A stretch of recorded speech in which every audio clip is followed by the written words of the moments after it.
It is 11:43 at night. The house is silent. She presses play on footage from a camera the babysitter never knew existed. Within seconds, everything this mother believed about the woman caring for her two toddlers falls apart. While she was away, something was happening inside her own home that no parent should ever have to see. But before the footage, before the nightmare, there was trust. The search for a babysitter began the way it does for nearly half of American families, online. The parents scrolled through profiles filled with smiling faces and glowing reviews, weighing the promises of safety and warmth against the quiet anxiety of letting a stranger into their home. According to a 2025 market analysis, nearly 45% of families now hire caregivers through digital platforms, a number that has steadily risen as word-of-mouth referrals fade into the background of modern life. She stood out right away. Friendly, attentive, quick with a gentle joke. Her references checked out. She had completed a basic CPR course, and her online background check came back clean. During the interview, she crouched to the toddler's level, asking about their favorite books. The youngest clung shyly to his mother's leg, but the babysitter's soft voice coaxed a small smile. The parents watched, feeling the knot in their stomachs begin to loosen. After months of juggling work and family, the idea of help, real, trustworthy help, felt like a gift. The first days passed in a blur of lunchboxes, nap schedules, and cheerful texts. She would write that all was good here, sometimes sending a photo of the children building towers or coloring at the kitchen table. The parents shared these updates with each other between meetings, grateful for the sense of order returning to their home. There were no warning signs, no uneasy glances, just the steady rhythm of a household settling into a new routine, anchored by the belief that their children were in safe hands. The relief was palpable. For a moment, it seemed like they had finally found someone who fit. The mother started keeping notes. At first, it was just a feeling, a heaviness in her chest when she left for work, a nagging sense that something was off. The youngest, barely 2, began clinging to her leg in the mornings, refusing to be set down. He flinched at sudden movements, shrank from loud noises, and sometimes cried when the sitter reached for him. What used to be easy goodbyes turned into slow, tearful partings. A week later, a purple bruise appeared on his left side. She measured it 2 centimeters, high on the torso, too far from the edge of the coffee table to blame a fall. She asked the sitter, and the sitter said he tripped running for his toy. But when she pressed, the story shifted. Maybe it happened outside. Maybe it was from roughhousing with his sister. The explanations never quite lined up. Her journal filled with small entries. On March 8th, she wrote, unusually quiet. Refused lunch. Wouldn't let me undress him for bath. Said it hurt. On March 12th, she wrote, bruise hasn't faded. Seemed scared when I mentioned the sitter's name. Each day brought new questions. The older child grew withdrawn, skipping the favorite games, watching the door with wary eyes. The mother found herself rereading her own words late at night, searching for a pattern. The evidence was scattered, but the unease was constant. She began to wonder if the comfort she had felt was only surface deep, and if the real story was unfolding in the hours she could not see. The journal became her anchor, a silent record of suspicion, waiting for proof. The phone sits between them silent. Both parents lean over the laptop, eyes fixed on the grainy footage. The time code blinks. 3 minutes.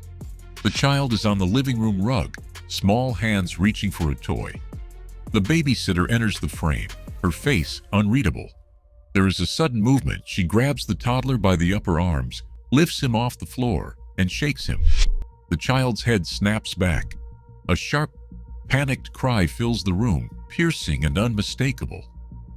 The shaking lasts just seconds, but the impact is immediate. The child's body goes limp as she drops him onto the couch. At 5 minutes 45 seconds, he curls in on himself, sobbing. The sitter's voice, cold and clipped, tells him to be quiet.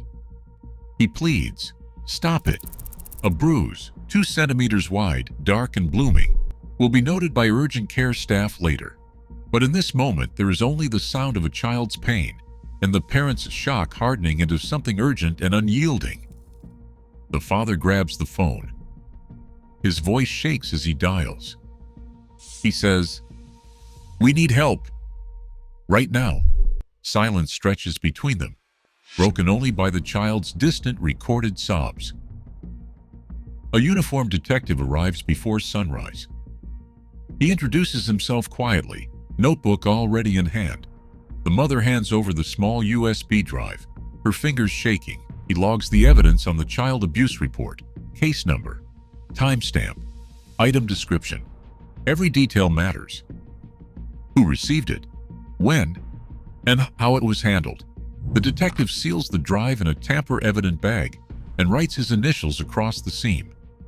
Chain of custody begins here. No one else will touch it without signing the log. A digital forensics analyst is called in. She works in silence, creating a forensic image of the video file on a dedicated workstation. The software generates a unique hash value, a digital fingerprint, proving the file is original and unchanged. She prints the hash, attaches it to the evidence log, and stores the drive in a secure locker. Any future copy will be matched against this code. Meanwhile, a Child Protective Services interviewer prepares a child-safe room at the station. Toys and coloring books sit on the table, soft lighting, and no uniforms in sight. The older sibling is brought in first. The interviewer asks open-ended questions, careful not to lead or pressure. Every answer is recorded, every pause documented. The process is slow, but essential. No detail is left to memory alone. By the end of the first day, the evidence bag sits in a locked cabinet, the child abuse report form complete, and the chain of custody unbroken. The groundwork is set, not just for an investigation, but for what comes next in court. The detective stands as witness, every step, every safeguard, every decision, ready to withstand the scrutiny of a judge and jury. In court, the defense moves quickly. Their attorney stands, voice steady, arguing that the hidden camera violated the sitter's privacy. He cites state law, referencing the expectation of privacy in a private home, even in a living room. The footage, he insists, should never reach the jury. He points to the risk of prejudice, the possibility of tampering, and the gravity of convicting someone based on a parent's secret recording. The judge reviews the chain of custody log. Each name, each timestamp, every handoff from parent to detective to forensic analyst is accounted for. The log is displayed in open court, initials and dates visible.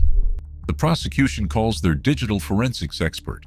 She explains how the file's hash value, a digital fingerprint, matches the original unchanged since the moment it was copied. No edits, no missing frames. She describes the process: forensic imaging, metadata preservation, secure storage. Her testimony is calm, clinical, unwavering. The judge listens, weighing privacy against public safety. He asks pointed questions about the footage's origin and the expert's credentials. The expert confirms. The video is authentic. The chain unbroken. The judge rules the tape admissible. The jury will see what the parents saw. The evidence stands, fragile in its origins, but now, by the letter of law and science, undeniable. The judge's voice carries through the silent courtroom. He cites the reasonable expectation standard, reminding everyone that a caregiver in a family's living room cannot claim the privacy of a locked door. The chain of custody is complete. The digital hash values match.